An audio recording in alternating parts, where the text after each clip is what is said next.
Jesus. Vamos abrir a nossa Bíblia em Colossenses, em nome de Jesus, capítulo 3. Colossenses, capítulo 3.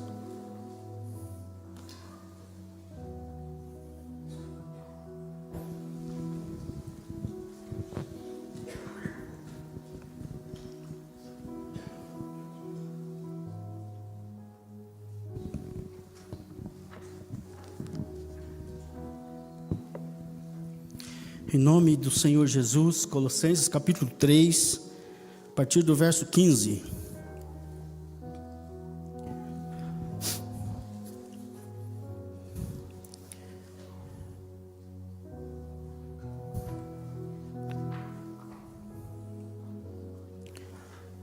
A palavra de Deus diz assim, irmãos e irmãs: que a paz de Cristo seja o árbitro no coração de vocês, pois para essa paz que vocês foram chamados em um só corpo, e sejam agradecidos. Que a palavra de Cristo habite ricamente em vocês, instruam e aconselhem-se mutuamente em toda sabedoria, louvando a Deus com salmos, hinos e cânticos espirituais, com gratidão no coração. E tudo o que vocês fizerem, sejam em palavras, sejam em ações, façam em nome do Senhor Jesus, dando por Ele graças a Deus o Pai. Querido Deus, é um privilégio, Senhor, nós estarmos na Tua presença nesta manhã. Pedimos unicamente, Senhor, que a Tua graça nos alcance mais uma vez, Pai. Que o Senhor fale conosco, que o Senhor nos instrua, que o Senhor derrame da sua misericórdia sobre nós nesta manhã. Usa a minha boca para abençoar os meus irmãos através da tua santa e poderosa palavra. Em nome de Jesus nós oramos. Amém. Ocupe o seu lugar.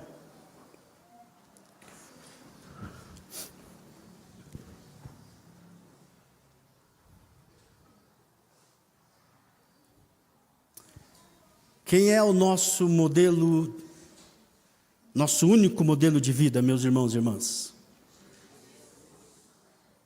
Quem é o nosso único modelo de vida? Jesus.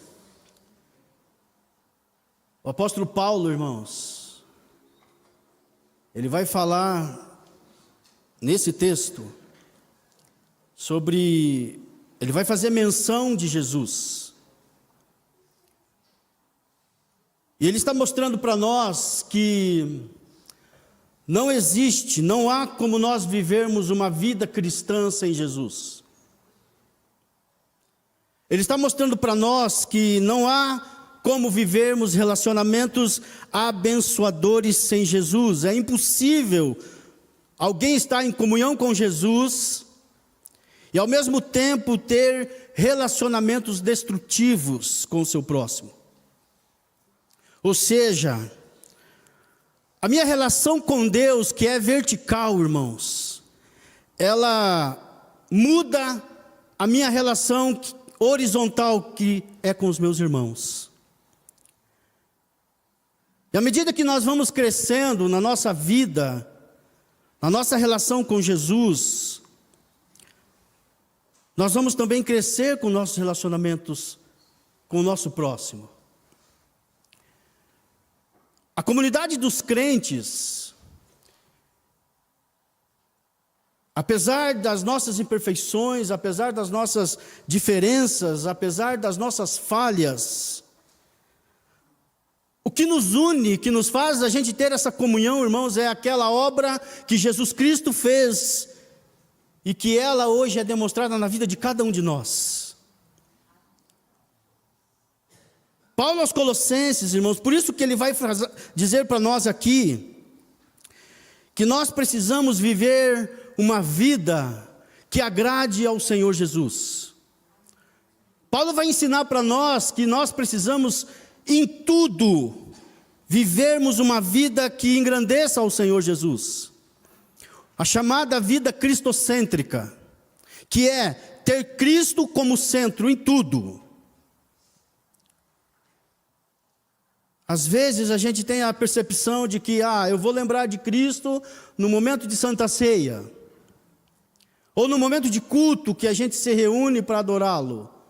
Irmãos, a vida cristã verdadeira, ela vai resultar em relacionamentos transformados, e ela deve ter Cristo como centro de tudo.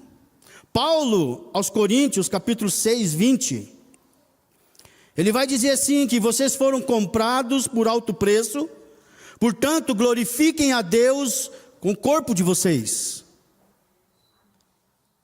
Você é um crente em Cristo Jesus? Então, Paulo está dizendo aqui que Ele nos comprou. O que significa isso? Significa que nós não pertencemos mais a nós mesmos. Significa que nós não somos de nós mesmos, nós pertencemos a Cristo. E por nós pertencermos a Cristo, irmãos, a nossa vida precisa em tudo ter Cristo como centro.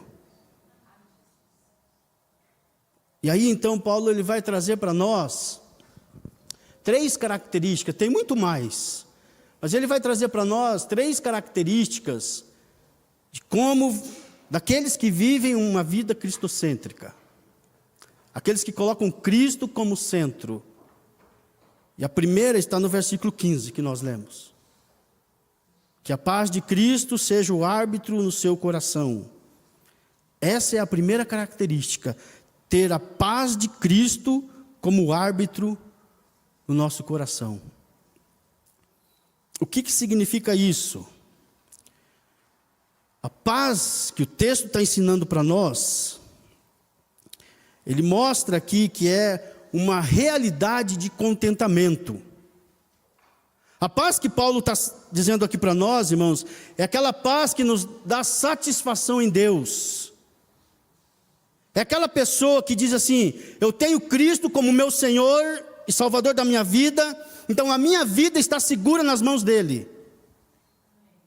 Pode vir tribulação, pode vir dor, pode vir crise, pode vir enfermidade, mas eu estou seguro em Deus. E porque eu estou seguro em Deus, eu tenho a compreensão de que a paz que o Senhor me dá é uma paz que perdoa os meus pecados. E aí o Senhor da minha vida, Ele está me conduzindo a minha história, e o meu futuro estão seguros em suas mãos. E aí, irmãos, a gente não precisa viver com essa ansiedade que muitas vezes nos aperta. E aí a gente não precisa viver com essas inquietações que tomam conta do nosso coração, porque a nossa vida está segura nas mãos do Senhor, amém? Por que então que a gente vive inquietações? Você que coloca Cristo como centro em tudo, você deveria aprender isso. Mesmo que as crises venham, mesmo que as dificuldades venham, a minha vida está segura em Cristo. Paulo traz a ideia aqui, irmãos, que a paz de Cristo, ela precisa ser o árbitro no nosso coração. O que significa essa palavra árbitro aqui? Árbitro é aquele que preside um jogo, né? E aí a gente traz o exemplo aqui do jogo de futebol, que todos nós conhecemos, ou a maioria de nós sabemos. Quando os jogadores estão lá jogando, e aí eles cometem uma falta, o que o árbitro faz? Pune eles. E aí, se um jogador comete muitas faltas graves, ele é expulso do jogo. Então o árbitro aqui, ele precisa conduzir o jogo segundo os princípios daquela normalidade daquele esporte. Paulo vai dizer para nós, irmãos, que a paz de Cristo, ela precisa ser o árbitro no nosso coração. Então, se alguém pratica algo que é contra aquilo que a Bíblia nos ensina, e ao mesmo tempo diz: eu estou em paz. Você já viu isso? A pessoa faz algo que a Bíblia diz para não fazer, a pessoa está desobedecendo a Escritura e muitas vezes diz, eu estou em paz. Eu queria dizer para você, que paz é essa, irmãos? Posso lhes afirmar que essa não é a paz de Cristo. Porque a paz de Cristo, ela sempre vai estar de acordo com a palavra de Deus. A paz de Cristo, ela sempre vai estar submissa à palavra de Deus. A paz de Cristo, quando Jesus com a sua paz, Ele é o árbitro no nosso coração, como diz Paulo aqui, Ele é também o árbitro nas nossas emoções, o árbitro nas nossas atitudes, o árbitro da nossa vida, e nós vivemos uma vida então que agrade ao Senhor Jesus. Eu e você, nós deveríamos perguntar para nós, aquilo que eu estou falando, aquilo que eu estou sentindo, e aquilo que eu estou fazendo, promove a paz de Cristo? Aquilo que eu estou falando, fazendo e sentindo, traz honra ao nome de Cristo?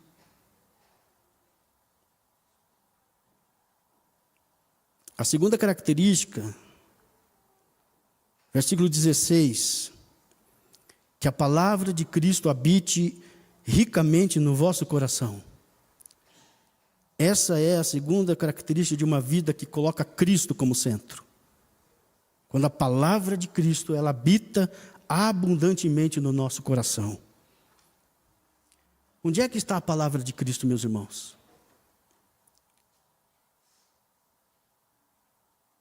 Ela não pode estar somente na nossa mão aqui, no nosso celular. A igreja de Colossos estava sendo invadida por falsos mestres, e esses falsos mestres, eles estavam ensinando doutrinas erradas, legalismo, misticismo, gnosticismo. E Paulo, diante disso, ele vai dizer para aqueles irmãos, e vai dizer para nós hoje também, habite a palavra de Cristo ricamente em vosso coração. O que Paulo está dizendo, olha, igreja da Barreirinha, sejam cheios da palavra de Deus. O que Paulo está dizendo, olha, que a tua vida esteja cheia da palavra de Deus. Às vezes as pessoas estão enchendo as suas vidas de tantas outras coisas. É ou não é verdade?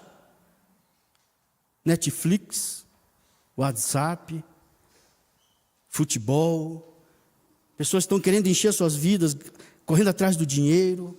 E pior, pessoas estão enchendo a sua vida de rancor, de raiva, de mágoa, de pecados.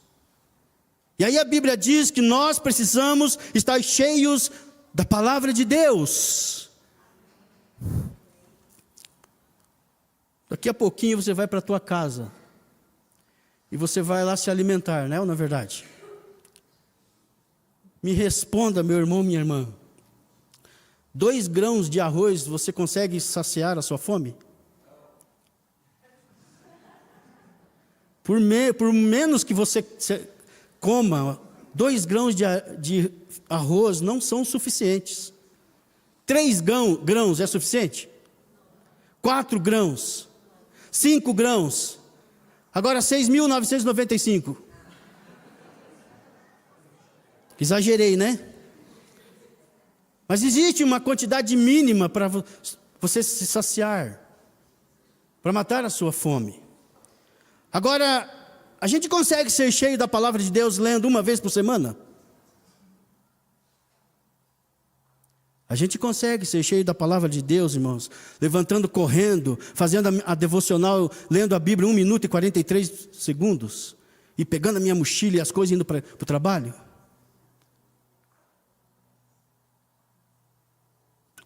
Nós precisamos ler a palavra de Deus, irmãos. Eu sei que nós lemos a palavra de Deus, mas eu acredito que nós precisamos ler a palavra de Deus, meditar na palavra de Deus de uma maneira qualificada, sem pressa, sabe? Sem correria, desligar o celular, desligar separar um tempo, reservar um momento do nosso dia exclusivo para isso. Interessante que Paulo, ele vai usar aqui a palavra habitar. Habite ricamente em vós a palavra de Deus. Veja bem, a maioria de nós aqui temos a nossa casa própria. É ou não é verdade? Mas tem muitos irmãos aqui que moram de aluguel. E aí, irmãos, tem alguém aqui que mora na rua? Não, né? Graças a Deus, né? E aí, aqueles que moram de aluguel, irmãos,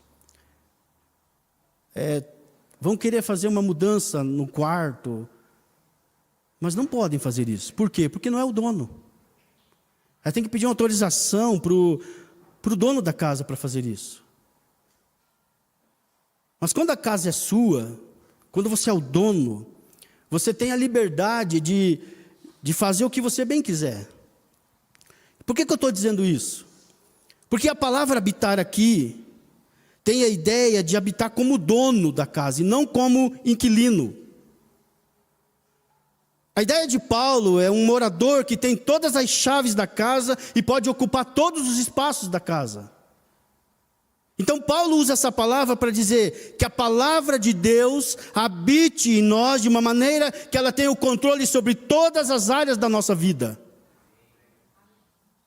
O texto diz assim, ela precisa habitar ricamente, ou seja, abundantemente. Não é um habitar somente no dia do culto, somente na hora da escola bíblica, que eu pego e abro a Bíblia. Não. Paulo diz que a palavra de Deus habite em você, em todas as circunstâncias, em todos os aspectos. E não é somente numa área ou nesta área, não, irmãos. Em todas as áreas da nossa vida. Sabe por que Paulo dá esse conselho para nós? Porque a gente pode correr o risco, irmãos, de querer escolher aquilo que nós vamos obedecer da palavra de Deus. Ah, isso aqui eu obedeço. Não, isso aqui já não preciso mais obedecer. É assim? Eu escolho ser ofertante, mas dizimista não. Aí eu vou à igreja no sábado pela manhã, já está bom, mas perdoar o meu próximo não dá. É assim que eu devo agir? Não, isso aqui não está aqui, mas não precisa mais, já passou. Se quer era para aqueles irmãos lá.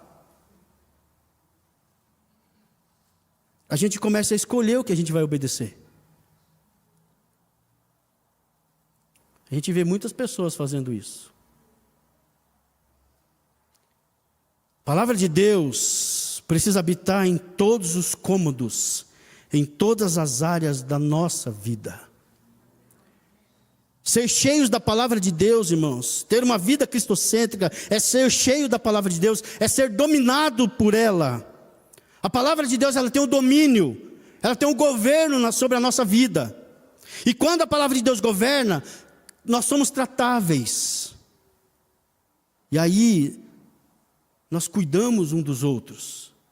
Nós tratamos uns aos outros. Como diz Paulo, nós admoestamos uns aos outros em amor. Não existe essa, irmãos, de eu falar assim, você não tem nada a ver com a minha vida. Cuida da sua vida que eu cuido da minha. Na comunidade dos filhos de Deus não pode haver isso. Porque nós precisamos ajudar, admoestar, cuidar uns dos outros. É isso que Paulo está nos ensinando. Quem vive a palavra de Deus na sua vida, deixa ser tratável, ser tratado. Agora, se a pessoa não deixa, ela não conhece o evangelho pleno do Senhor Jesus. Ela não sabe o que é o evangelho. Porque a igreja, irmãos, que é a comunidade do Senhor, ela é cheia da palavra de Deus, e ela se ajuda, e ela abençoa um ao outro, e quando a gente faz isso, a gente glorifica o nome do Senhor da igreja. Ser cheios da palavra de Deus. A terceira e última característica aqui de uma vida que coloca Cristo como centro, é aquele que, versículo 17, e tudo que fizeres, seja em palavra ou em ação, faça em nome do Senhor Jesus, dando por Ele, graças a Deus Pai. é aquele que tem o nome de Jesus. O nome de Jesus é que norteia as nossas palavras e as nossas atitudes, as nossas ações. Paulo está afirmando aqui para nós que não pode existir contradição, irmãos, entre a nossa fé, nossas palavras e nossas ações. Por exemplo, eu posso falar um palavrão em nome de Jesus? A gente pode falar mal do irmão em nome de Jesus? Não dá. Eu posso trair em nome de Jesus? Um pai pode disciplinar o filho, ou melhor, espancar o filho em nome de Jesus? Eu posso receber um dinheiro de uma propina e depois pegar esse dinheiro e dar uma oferta em nome de Jesus? Não dá. Paulo está dizendo que as nossas palavras e as nossas ações devem glorificar o nome de Jesus. O que Paulo está dizendo, irmãos, é que quando a nossa vida ela é cristocêntrica, colocamos Cristo no centro, todas as áreas da nossa vida se tornam sagradas. Não dá para eu cantar aqui, chorar na presença do Senhor e depois ir quebrar o pau lá em casa. Não dá para eu ler a palavra para vocês aqui e depois pegar e ir lá no meio dos meus amigos e tomar um álcool. Não dá para eu orar aqui, chorar, me derramar na presença do Senhor e depois à tarde ir num show de sertanejo. Não dá, irmãos. Não condiz com aquilo que a palavra do Senhor está me ensinando. Uma vida cristocêntrica é aquela que agrada ao Senhor Jesus em todas as palavras, ações, em tudo que nós fizermos.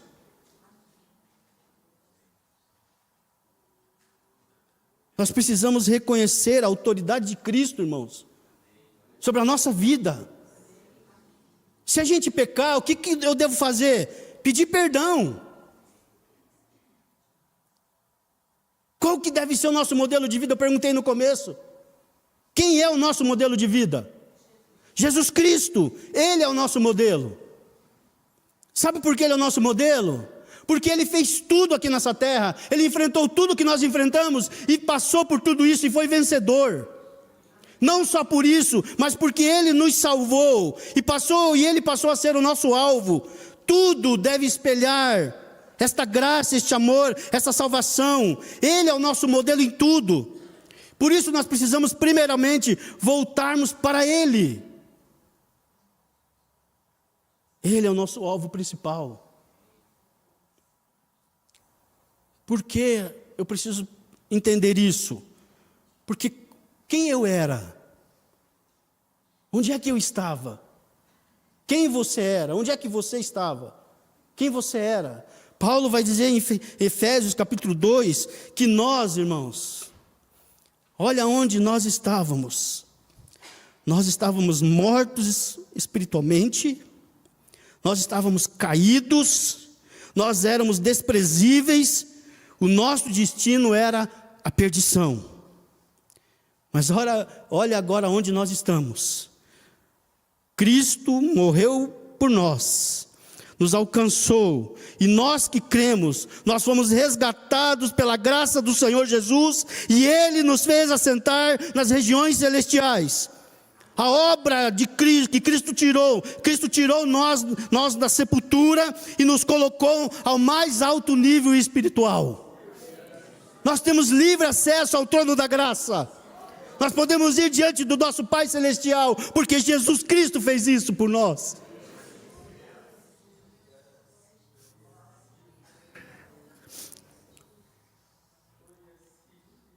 É bom saber que agora nós não somos apenas criaturas, mas nós somos filhos do Deus Todo-Poderoso. E o que nós devemos buscar, irmãos, todo dia na nossa vida? Sermos parecidos com Cristo. Perante essa sociedade podre aí, sermos parecidos com o nosso Salvador.